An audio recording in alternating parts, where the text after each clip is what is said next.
അസ്സലാമു അലൈക്കും വറഹ്മത്തുള്ളാഹി വബറകാതുഹു. ഇന്നൽ ഹംദലില്ലാഹ് നഹ്മദുഹു വനസ്തഈനുഹു വനുഅ്മിനു ബിഹി വനതവക്കലു അലൈഹി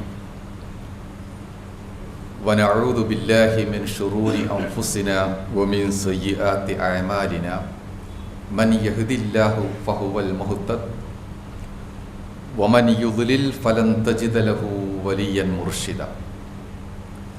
അഷ്ഹദു അൻ ലാ ഇലാഹ ഇല്ലല്ലാഹു വഹ്ദഹു ലാ ശരീക ലഹു വഅഷ്ഹദു അന്ന മുഹമ്മദൻ അബ്ദുഹു വറസൂലുഹു. അല്ലാഹുമ്മ സ്വല്ലി അലാ മുഹമ്മദിൻ വഅലാ ആലി മുഹമ്മദ് കമാ സ്വല്ലൈത അലാ ഇബ്രാഹീമ വഅലാ ആലി ഇബ്രാഹീം വബാരിക് അലാ മുഹമ്മദിൻ വഅലാ ആലി മുഹമ്മദിൻ കമാ ബാറക്ത അലാ ഇബ്രാഹീമ വഅലാ ആലി ഇബ്രാഹീം ഇന്നക ഹമീദും മജീദ്. യാ അയ്യുഹല്ലദീന ആമനു തഖുല്ലാഹ വഖൂലു ഖൗലൻ സദീദാ യുസ്ലിഹ് ലക്കും അഅമാലക്കും വയഗ്ഫിർ ലക്കും ദുനൂബക്കും വമൻ യുതിഇല്ലാഹ വറസൂലഹു ഫഖദ് ഫാസ ഫൗസൻ അളീമാ. ബഹുമാന്യരായ സഹോദരന്മാരെ, സഹോദരിമാരെ,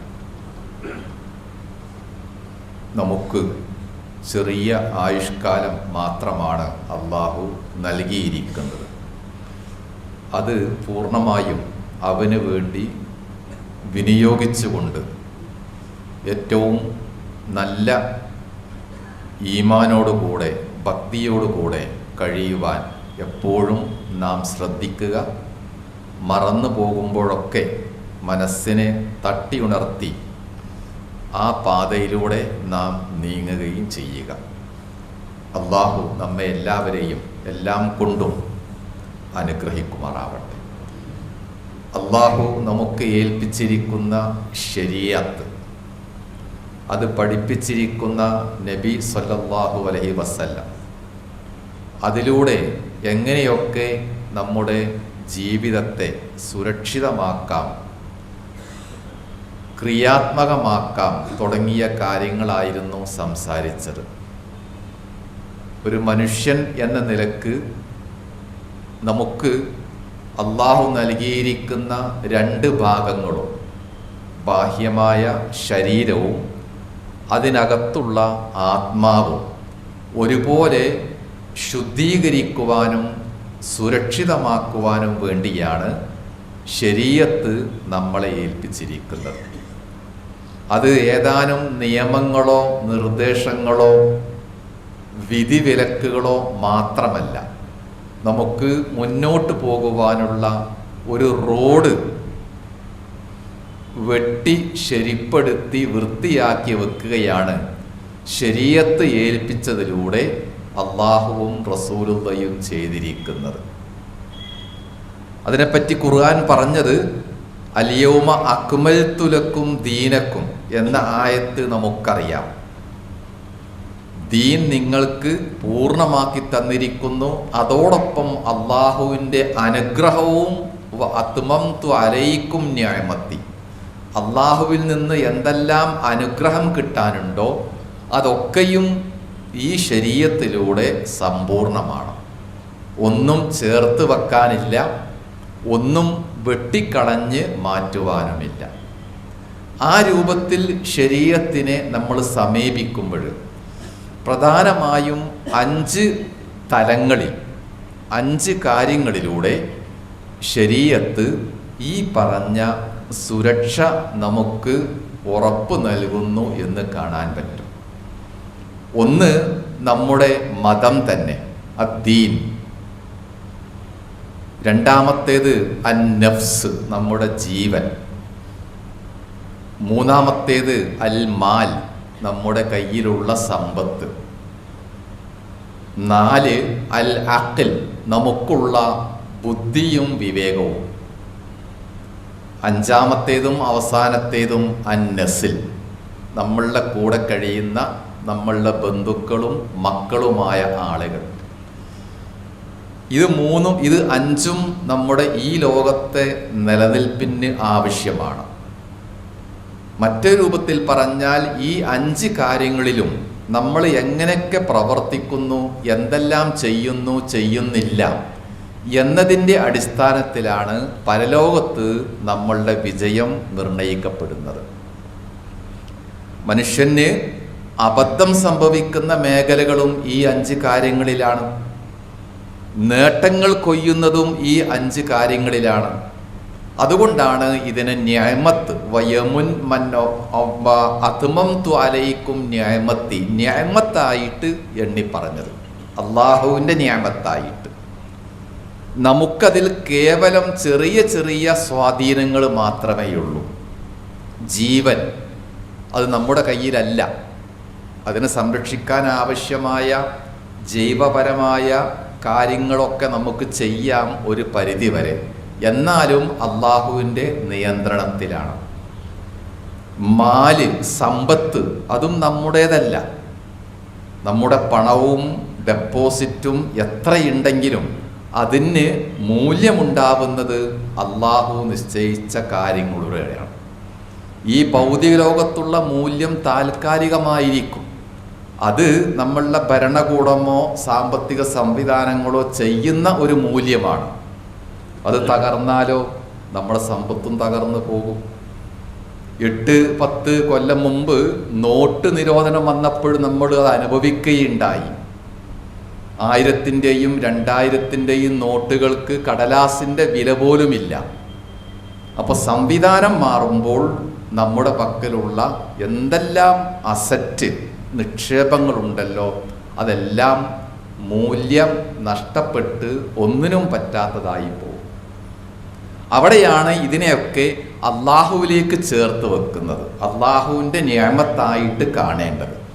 വമാ ബിക്കും മിൻ നിഅമത്തിൻ ഫമിനല്ലാഹ്, ഖുർആൻ പറയുന്നു. എന്ത് നിഅമത്ത്, അനുഗ്രഹം നിങ്ങൾക്കുണ്ടെങ്കിലും എല്ലാം അള്ളാഹുവിൽ നിന്നാണ് അത് വരുന്നത്. ഈ പറഞ്ഞ 5 കാര്യങ്ങളുടെയും പ്രധാനപ്പെട്ട സോഴ്സ് അള്ളാഹു തന്നെയാണ്. ഈ ലോകത്ത് നാം ചെയ്തുകൊണ്ടിരിക്കുന്നത് അതിൻ്റെ ഒരു ചെറിയ ഭാഗം മാത്രമേ ഉള്ളൂ. അതുകൊണ്ട് തന്നെ നമ്മുടെ ജീവിതത്തിന് മൂല്യം വേണമെങ്കിൽ, ബുദ്ധിക്ക് മൂല്യം വേണമെങ്കിൽ, ചിന്തകൾക്ക് മൂല്യം വേണമെങ്കിൽ, പണത്തിന് മൂല്യം വേണമെങ്കിൽ ഈ പറഞ്ഞ അള്ളാഹു ഏൽപ്പിച്ചിരിക്കുന്ന കാര്യങ്ങളിലൂടെ മാത്രമേ ജീവിച്ചിട്ട് കാര്യമുള്ളൂ എന്നാണ് നബി സല്ലല്ലാഹു അലൈഹി വസല്ലം പറയുന്നത്. ഖുർആനിൽ ജീവിതം പരാജയപ്പെട്ട ചില ആളുകളെ പറ്റി പറയുന്നുണ്ട്. സുമ്മുൻ ബുക്കുമുൻ ഉമിയുൻ, നമ്മൾ പലപ്പോഴും കേട്ടിരിക്കും. ഫഹും ലാ യർജിഊൻ. എന്താണ് അവർക്ക് പറ്റിയ പരാജയം? ഒന്നും കേൾക്കാൻ കഴിയുന്നില്ല, സംസാരിക്കാനും കഴിയുന്നില്ല, കാണുവാനും കഴിയുന്നില്ല. ഇത്തരം ഒരാളെപ്പറ്റി നാം സങ്കല്പിച്ചു നോക്കൂ.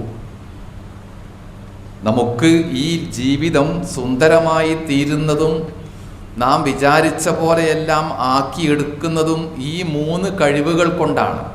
സംസാരിക്കാനുള്ള കഴിവുണ്ട്, കാണാനും കേൾക്കാനുമുള്ള കഴിവുണ്ട്. ഇത് 3ഉം നിശബ്ദമാണെങ്കിൽ, മരിച്ചു പോവുകയാണെങ്കിൽ നമ്മൾ നേർക്കുനേരെ മരിക്കുന്നതിനേക്കാളും വളരെ ദുരന്തമാണ് ഈ 3 കഴിവുകളും നിശ്ചലമായി പോകുന്നത്. അത് ജീവിച്ചിരിക്കുമ്പോൾ തന്നെ ആളുകൾക്ക് വരുന്ന ഒരു അപകടമാണ്. അത് മറ്റൊന്നുമല്ല, ഫഖ്ദാൻ അൽ വഅയുൽ ഈമാനി എന്ന് പറയും. അതായത് ഈമാനികമായ അവബോധം എന്നേക്കുമായിട്ട് നഷ്ടപ്പെടുന്നു. ഈമാനികമായ അവബോധം നഷ്ടപ്പെട്ടാൽ എന്തുണ്ടാകും? കണ്ണുകൊണ്ട് കാണാം, പക്ഷേ കാണാൻ പറ്റാത്തതെല്ലാം കാണേണ്ടി വരും. കേൾക്കാൻ പറ്റാത്തതെല്ലാം കാതിലേക്ക് എത്തും. നാവ് കൊണ്ട് സംസാരിക്കാൻ പറ്റാത്തതെല്ലാമായും നാവ് കൊണ്ട് സംസാരിക്കും. ഇങ്ങനെ മനുഷ്യനെ നന്മകളിൽ നിന്ന് പൂർണ്ണമായും തെറ്റിച്ച് തിന്മയുടെ പക്ഷത്ത് നിർത്തുക എന്നതാണ് ഈമാൻ നഷ്ടപ്പെട്ടാൽ ഉണ്ടാകുന്ന വലിയ ദുരന്തം. അത് ശാസ്ത്രീയമായ മനഃശാസ്ത്രപരമായ പഠനങ്ങൾ തന്നെ ബോധ്യപ്പെടുത്തുന്നുണ്ട്. നിരന്തരമായി തെറ്റുകൾ ചെയ്തുകൊണ്ടിരിക്കുന്ന ഒരാൾ, കുറ്റങ്ങൾ മാത്രം ചിന്തിക്കുന്ന ഒരാൾ, നന്മയെപ്പറ്റിയും നല്ലതിനെപ്പറ്റിയും അല്പം പോലും പഠിക്കാത്ത ഒരാൾ, അവരുടെ ബ്രെയിൻ, മസ്തിഷ്കം തന്നെയും ആ രൂപത്തിൽ പരിവർത്തിപ്പിക്കപ്പെടുമെന്നാണ് പറയുന്നത്. സൈക്കോപാത്തുകൾ. അങ്ങനെ നല്ലത് ചിന്തിക്കുവാനുള്ള ഒരു ഭാഗം അവരുടെ മസ്തിഷ്കത്തിൽ മരവിച്ചു പോയിട്ടുണ്ടാകും. പിന്നെ ചിന്തിക്കുന്നതും കേൾക്കുന്നതുമൊക്കെ തെറ്റുകളോ കുറ്റങ്ങളോ മാത്രമായിരിക്കും. അവിടെയാണ് ഖുർആൻ പറഞ്ഞ സുമ്മുൻ ബുക്കുമുൻ ഉമിയുൻ എന്ന് പറയുന്നത്. കേൾക്കാനും കാണാനും സംസാരിക്കാനും സാധിക്കുകയില്ല, സത്യത്തിലേക്ക് പിന്നെ ഒരു തിരിച്ചു വരവിനും പ്രതീക്ഷയില്ല എന്നർത്ഥം. അപ്പം അതുകൊണ്ട് ഇസ്ലാമിൻ്റെ ബോധ്യം, ഈമാനിൻ്റെ ബോധ്യം നമ്മുടെ മനസ്സിലുണ്ടാകുമ്പോൾ ഈ 5 കാര്യങ്ങളിൽ നമുക്കുള്ള ഒരു ബോധ്യവും കൂടിയാണ് എൻ്റെ മതത്തിലും എൻ്റെ ജീവനിലും ബുദ്ധിയിലും മക്കളുടെ കാര്യത്തിലും സമ്പത്തിലും ഞാൻ സുരക്ഷിതനാകുന്നു എന്ന ബോധ്യമാണ് യഥാർത്ഥത്തിൽ ഇസ്ലാമിലൂടെ നമുക്ക് ഉണ്ടാവേണ്ടത്. ആ ബോധ്യം മറ്റു പല നേട്ടങ്ങളും നമുക്ക് നൽകും. ഉത്തരവാദിത്വ ബോധം, അതാണ് ഒരു വ്യക്തി ഈ ലോകത്ത് ജീവിക്കുമ്പോൾ ഉണ്ടാവേണ്ട വലിയ കാര്യം. ഉത്തരവാദിത്വ ബോധം ഇല്ലാത്തതാണ് ഇന്ന് നാട്ടിൽ കാണുന്ന പല അനർത്ഥങ്ങൾക്കും കാരണം. മരണങ്ങൾക്കും അപകടങ്ങൾക്കും ഈ ആഴ്ചയെല്ലാം കേട്ടിരിക്കുന്ന വിവിധ ദുരന്തങ്ങൾക്കും കാരണം ഉത്തരവാദിത്വം ആർക്ക് എന്നത് നിർണയിക്കാൻ സാധിക്കുന്നില്ല. എനിക്ക് ഞാൻ തോന്നിയതുപോലെ ചെയ്യും. ഓരോരുത്തരും അവനവന് എന്താണോ നേട്ടം അതുപോലെ ചെയ്യും. ആ ഒരു വശം ഒരിക്കലും പാടില്ല എന്നാണ് ശരീഅത്ത് പറയുന്നത്.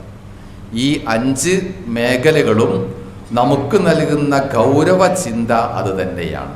ഉത്തരവാദിത്വം ചെറുതാവട്ടെ വലുതാവട്ടെ ഭംഗിയായി നിർവഹിക്കുമ്പോൾ മാത്രമേ ഈ 5 മേഖലകളും സുരക്ഷിതമാവുകയുള്ളൂ. മഹാനായ 2ാം ഖലീഫ ഉമറുൽ ഫാറൂഖിനെ നമ്മൾ കേട്ടിരിക്കും.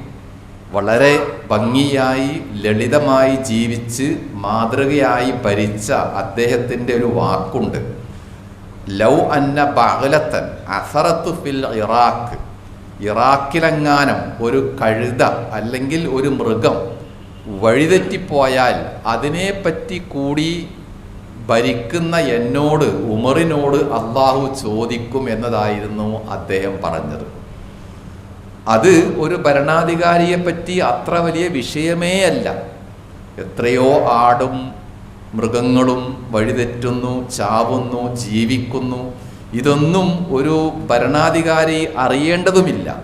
എന്നാൽ പോലും തൻ്റെ മതം തന്നെ ഏൽപ്പിച്ചിരിക്കുന്ന ഉത്തരവാദിത്വത്തിൻ്റെ വിശാലത, അതിനകത്ത് നിന്ന് ഒരു ഉറുമ്പ് പോലും, ഒരു ആട്ടിൻകുട്ടി പോലും പുറത്തു പോകുന്നില്ല എന്ന് എന്തുകൊണ്ടാണ് ഉമർ റളിയല്ലാഹു അൻഹു മനസ്സിലാക്കിയത്? ഈ പറഞ്ഞ ശരീഅത്ത് നൽകുന്ന, ശരീഅത്തിലൂടെ ലഭിച്ചിരിക്കുന്ന സുരക്ഷിതത്വ ബോധവും കാര്യങ്ങൾ ഭംഗിയായി നിർവഹിക്കണം എന്ന ഉത്തരവാദിത്വ ബോധവും. നമ്മളെല്ലാവരും ഈ ലോകത്ത് ജീവിക്കുന്നത് അങ്ങനെയുള്ള ഉത്തരവാദിത്തങ്ങൾ നിർവഹിച്ചുകൊണ്ടാണ്. പാപ്പമാരുണ്ട്, ഉമ്മമാരുണ്ട്, മുതിർന്നവരുണ്ട്, അധ്യാപകരുണ്ട്, തൊഴിലാളികളുണ്ട്, ബിസിനസ് ചെയ്യുന്നവരുണ്ട്. എങ്ങനെയായിരുന്നാലും നമുക്ക് ചുറ്റുമായിട്ട് കുറേ ആളുകൾക്ക് കുറേ കാര്യങ്ങളോട് നമ്മുടേതായ ബാധ്യത നിർവഹിക്കാനുണ്ട്. അവിടെ യഥാർത്ഥത്തിൽ നമുക്ക് ശക്തി പകരുന്നത് ഇത് ഞാൻ നിർവഹിച്ചാൽ, ഈ രൂപത്തിൽ ഞാൻ അത് പൂർത്തിയാക്കിയാൽ ഇന്ന ഫലങ്ങളൊക്കെ ഉണ്ടായിരിക്കും എന്ന ഒരു പ്രചോദനം നൽകുന്നത് യഥാർത്ഥത്തിൽ എന്താകുന്നു? മതമാകുന്നു, ദീനാകുന്നു. ആ ദീൻ തെളിയിച്ചെടുത്ത ബുദ്ധിയാകുന്നു, നഫ്സാകുന്നു, മാലാകുന്നു. അപ്പം നമുക്കൊരു മനുഷ്യൻ എന്ന നിലക്ക് 2-3 കഴിവുകൾ എല്ലാവർക്കും ഉണ്ടായിരിക്കും. ഒന്ന് നമ്മുടെ സാമർഥ്യം അല്ലെങ്കിൽ കഴിവ്. ആ കഴിവ് കൊണ്ട് നമുക്ക് എന്തെല്ലാം ചെയ്യാൻ സാധിക്കുമെന്ന് അനുമാനിക്കാം. എനിക്ക് ഇന്ന കഴിവുണ്ട്, ഇന്ന കാര്യം സാധിക്കുമെന്ന് നമുക്ക് ഓരോരുത്തർക്കും പ്ലാൻ ചെയ്യാം. മറ്റേത് പുറത്തുനിന്ന് കിട്ടുന്നതാണ് രണ്ടാമത്തേത്, പ്രചോദനം. നമ്മുടെ ബാപ്പയോ ഉമ്മയോ അധ്യാപകരോ ക്യാമ്പസോ ഒക്കെ ആയിട്ട് നമ്മളല്ലാത്ത പുറത്തുനിന്ന് കിട്ടുന്ന ഒരുപാട് പ്രചോദനങ്ങളുണ്ട്, മോട്ടിവേഷൻ. അതും നമുക്കൊരുപാട് ചെയ്യുവാനുള്ള പ്രേരണയായിരിക്കും. പക്ഷേ മൂന്നാമത്തേതാണ് പ്രധാനം, സമീപനം. ഏത് സമീപനമാണ് നാം സ്വീകരിക്കുന്നത്? നമുക്ക് കഴിവുകളുണ്ട്, പ്രചോദിപ്പിക്കുവാൻ ആളുകളുണ്ട്, ഇനി തീരുമാനിക്കുന്നതും നമ്മളാണ്. നമ്മളുടെ സമീപനമാണ് ഏത് കാര്യം എത്ര വരെ എങ്ങനെ ഭംഗിയായി നിർവഹിക്കണമെന്ന് നമുക്ക് പഠിപ്പിക്കുന്നത്. അലി റളിയല്ലാഹു അൻഹു ഒന്നുകൂടി പറയുകയുണ്ടായി, ഖീമത്തു കുല്ലിംരിഇൻ മാ യുഹ്സിനുഹു. ഏതൊരു മനുഷ്യൻ്റെയും ഖീമത്ത്, അവൻ്റെ മൂല്യം, വാല്യൂ എന്താണ്? പഠിപ്പല്ല, യോഗ്യതയല്ല, സർട്ടിഫിക്കറ്റുകളല്ല, ശമ്പളമല്ല, മാ യുഹ്സിനുഹു. എത്ര കണ്ട് പൂർണ്ണതയിൽ ചെയ്യുവാൻ പറ്റുമോ അതാണ് ഒരാളുടെ വാല്യൂ. അവിടെയാണ് ഒരാളുടെ സമീപനം വ്യക്തമാവുന്നത്. നൂറുകൂട്ടം കൗൺസിലിങ്ങും മോട്ടിവേഷനും പ്രചോദനവും ഒക്കെ ഉണ്ടായിരുന്നാലും നമ്മൾ അതിന് മനസ്സുകൊണ്ട് തയ്യാറായിട്ടില്ല എങ്കിൽ ഈ പറഞ്ഞ ഒരു സംഗതിയും നടക്കുകയില്ല. അവിടെ സുരക്ഷയൊരുക്കുന്ന കാര്യങ്ങളായിട്ട് ഈ നേരത്തെ പറഞ്ഞ 5 കാര്യങ്ങളെപ്പറ്റി നമ്മൾ മനസ്സിലാക്കുക. എന്നിട്ട് നാം തീരുമാനിക്കുക, എന്നെ ആർക്കാണ് മാറ്റാൻ സാധിക്കുക, അല്ലെങ്കിൽ ഞാൻ എങ്ങനെയാണ് മാറേണ്ടത് എന്ന് നമ്മൾ തീരുമാനിച്ചാൽ മതി. ഈ ഇരിക്കുന്ന സദസ്സിൽ അങ്ങനെ നമ്മളെ മാറ്റുവാൻ ആവശ്യമായ പല ആളുകളുമുണ്ട്. ബന്ധുക്കളും കുടുംബങ്ങളും ഒക്കെ ആയിട്ട് ധാരാളം ആളുകളുണ്ട്. പക്ഷേ അവരിലെല്ലാം നമ്മളെ മാറ്റാൻ ഈ പറഞ്ഞ കാര്യങ്ങളുടെ അടിസ്ഥാനത്തിൽ നമ്മളെ മാറ്റിയെടുക്കാൻ ഒരാൾക്ക് മാത്രമേ സാധിക്കുകയുള്ളൂ, ഒരേ ഒരാൾക്ക്. അത് ആരാണെന്ന് നിങ്ങൾ തന്നെ ഊഹിക്കുക. ആ ആൾ ആരായിരിക്കും? ഇനിയും മനസ്സിലാവുന്നില്ലെങ്കിൽ നമ്മൾ വീട്ടിലേക്ക് പോവുക, ചുമരിലുള്ള കണ്ണാടിക്ക് മുമ്പിൽ നിൽക്കുക. അതിൽ ഒരാൾ പ്രത്യക്ഷപ്പെടും. അയാൾ മാത്രമാണ് നമ്മളെ മാറ്റിയെടുക്കേണ്ടത്. അതുകൊണ്ട് നമുക്ക് ആവശ്യമായ ഊർജം ഈ പറഞ്ഞ 5 കാര്യങ്ങളിലൂടെ നേടിയെടുത്താൽ അതൊരിക്കലും വറ്റാത്ത ഒരു നിക്ഷേപമായിട്ട് നമുക്ക് മാറ്റാൻ കഴിഞ്ഞാൽ അത് ആവശ്യം വരുമ്പോഴും പ്രയാസപ്പെടുമ്പോഴും ഒക്കെ നമുക്ക് അതിൽ നിന്ന് പിൻവലിച്ചുകൊണ്ട് നമ്മുടെ ആവശ്യങ്ങളെ നിർവഹിക്കാം. അതിന് നമ്മുടെ പ്രചോദനമായിട്ട് മാറേണ്ടത് ഈമാൻ തന്നെയാണ്. ഈമാൻ ശക്തിപ്പെടണം. ചെറിയ ഈമാനൊന്നും പോരാ. ഇന്നത്തെ ലോകത്ത് പിടിച്ചു നിൽക്കാൻ നല്ല ശക്തമായ പാറ പോലെ ഉറപ്പുള്ള ഈമാൻ തന്നെ വേണം. അതുകൊണ്ടാണ് ഖുർആൻ പറഞ്ഞത്, വലാകിന്നല്ലാഹ ഹബ്ബബ ഇലൈക്കുമുൽ ഈമാൻ. ഈമാനെ നിങ്ങൾക്ക് ഹബീബായി, അതിപ്രിയങ്കരനായ കൂട്ടുകാരനായി വെച്ചിരിക്കുന്നു. എവിടെ പോയാലും നമ്മളുടെ വ്യക്തിത്വം പ്രതിഫലിക്കുന്നത് ഈമാൻ എന്ന ഈ കണ്ണാടിയിലായിരിക്കും. ഓരോ സമയവും നമുക്ക് എന്ത് വേണം, എങ്ങനെ ചെയ്യണമെന്ന് ഈമാൻ നമുക്ക് പറഞ്ഞു തരും. ആ രൂപത്തിൽ നമ്മളുടെ വിശ്വാസത്തെ, അള്ളാഹുവിനെ പറ്റിയുള്ള ബോധ്യത്തെ, അള്ളാഹു നമ്മുടെ കൂടെയുണ്ട് എന്ന ഈ ഉറച്ച തീരുമാനത്തെ മറന്നു പോവാതെ, അവഗണിച്ച് വിടാതെ വളരെ സജീവമായി നമ്മോടൊപ്പം നിർത്തുകയും അതിനുവേണ്ടി പ്രവർത്തിക്കുകയും ആ ഒരു സന്ദേശം നമ്മുടെ മക്കൾക്കും കുടുംബർക്കെല്ലാം കൈമാറുകയും ചെയ്യുക. അള്ളാഹു ഏറ്റവും നല്ലവരായി കഴിയുവാൻ, നന്മക്ക് വേണ്ടി മാത്രം ജീവിക്കുവാൻ തൗഫീക്ക് നൽകി നമ്മയെല്ലാം അനുഗ്രഹിക്കുമാറാവട്ടെ. അൽഹംദുലില്ലാഹി റബ്ബിൽ ആലമീൻ വൽ ആഖിബത്തു ലിൽ മുത്തഖീൻ നുസല്ലി വനുസല്ലിമു അലാ നബിയ്യിനാ മുഹമ്മദിൻ വഅലാ ആലിഹി വസഹ്ബിഹി അജ്മഈൻ. ഇത്തഖുല്ലാഹ ഇബാദല്ലാഹ്. സ്വന്തത്തെ പാകപ്പെടുത്തുക എന്നതാണ് നാം നേരത്തെ പറഞ്ഞതിൻ്റെ മറ്റൊരു വശം. റസൂൽ സല്ലല്ലാഹു അലൈഹി വസല്ലമയുടെ എല്ലാ ഉപദേശങ്ങളിലും അദ്ദേഹം കൈമാറിയിരുന്ന പ്രധാനപ്പെട്ട സന്ദേശവും അതുതന്നെയാണ്. നമസ്കാരത്തെപ്പറ്റി പറഞ്ഞപ്പോഴും സക്കാത്ത്, ഹജ്ജ്, ഖുർആൻ പഠനം, മറ്റ് പുണ്യകർമ്മങ്ങൾ എല്ലാത്തിനെപ്പറ്റിയും പറഞ്ഞപ്പോൾ സ്വന്തത്തെ പാകപ്പെടുത്തുക എന്ന ഒരു വശത്തിന് റസൂലുള്ളാഹ് ഊന്നൽ കൊടുക്കുകയുണ്ടായി. ജീവിതത്തിലെ ഏത് സാഹചര്യത്തെയും ധീരമായി നേരിടാനുള്ള ഒന്നാം തരം ഒരു യോഗ്യതയാണത്. സ്വന്തത്തെ അപ്പപ്പോൾ പാകപ്പെടുത്തുക. നേരത്തെ എങ്ങാനും പാകപ്പെടുത്തിയിട്ട് കാര്യമില്ല. സന്ദർഭം ഏതാണോ അതിനനുസരിച്ച് കൊണ്ട് ആരും പറയാതെ പ്രേരിപ്പിക്കാതെ സ്വയം മാറുവാനുള്ള ഒരു കഴിവാണ് നമ്മളിവിടെ പറഞ്ഞു വെച്ച ഈമാനും മറ്റു കാര്യങ്ങളൊക്കെ നമുക്ക് നൽകേണ്ടത്. ഭൗതിക ജീവിതത്തിൻ്റെ കൊഴുപ്പ് കൂട്ടുവാൻ ധാരാളം സംവിധാനങ്ങൾ നമ്മുടെ മുമ്പിലുണ്ട്. അറിവും പഠനവും പരിചയവും തൊഴിലും ഒക്കെ അതിൻ്റെ ഭാഗങ്ങളാണ്. പക്ഷെ ഇവയ്ക്കെല്ലാം ഒരു ശാശ്വതത്വം അല്ലെങ്കിൽ നിലനിൽപ്പ് ഉണ്ടാക്കാൻ എന്താണ് മാർഗം? ധാരാളം പഠിച്ചത് കൊണ്ട് അതുണ്ടാകുകയില്ല. ഒരാൾക്ക് ഡിഗ്രി നേടാം, PG നേടാം, PhD നേടാം, നല്ല ഇൻ്റർവ്യൂവിൽ പങ്കെടുത്ത് നല്ല ഒരു ചെയറ് ജോലി കരസ്ഥമാക്കാം, 6 അക്കമോ അതിലധികമോ ശമ്പളം വാങ്ങിക്കാം, ഒക്കെ നടക്കുന്ന കാര്യമാണ്. ഒരുപാട് സംവിധാനങ്ങൾ നമ്മൾ ജീവിക്കുന്ന നാട്ടിൽ ഉണ്ട് താനും. പക്ഷേ ഒരു ചോദ്യമാണ് ബാക്കിയുള്ളത്. ഇങ്ങനെയെല്ലാം ചെയ്ത് 6 അക്ക ശമ്പളം കിട്ടുന്ന ഈ മനുഷ്യന് ഇനി മുന്നോട്ട് പോവാൻ എന്താണ് വേണ്ടത്? അയാൾക്ക് ആയുസ്സുണ്ടെങ്കിൽ 25 30 കൊല്ലം ആ ചെയറിൽ ഇരിക്കേണ്ടി വരും. അവിടെ എന്താണ് വേണ്ടത്? അവിടെ വേണ്ടത് ഈ PGയോ UGയോ സർട്ടിഫിക്കറ്റോ ഒന്നുമല്ല.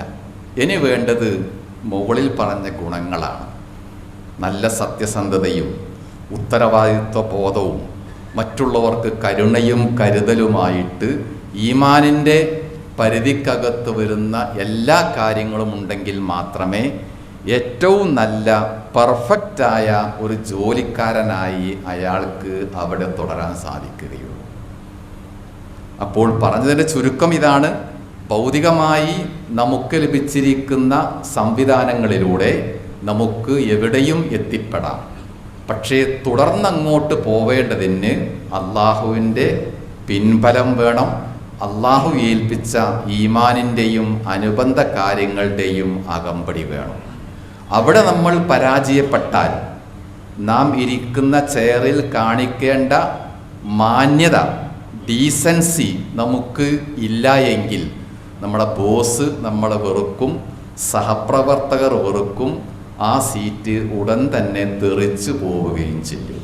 അപ്പം അതുകൊണ്ട് ദീൻ എന്ന് പറയുമ്പോൾ, ഈമാൻ എന്ന് പറയുമ്പോൾ, ഇസ്ലാം എന്ന് പറയുമ്പോൾ അത് കേവലം മരണാനന്തര കാര്യങ്ങൾക്ക് വേണ്ടിയുള്ള സംഗതിയാണ്. ഒഴിവുണ്ടാവുമ്പോഴൊക്കെ നമസ്കരിച്ചാൽ മതി, ആചാരപരം മാത്രമാണ് എന്ന ഒരു ചിന്ത നാം ഒഴിവാക്കുക.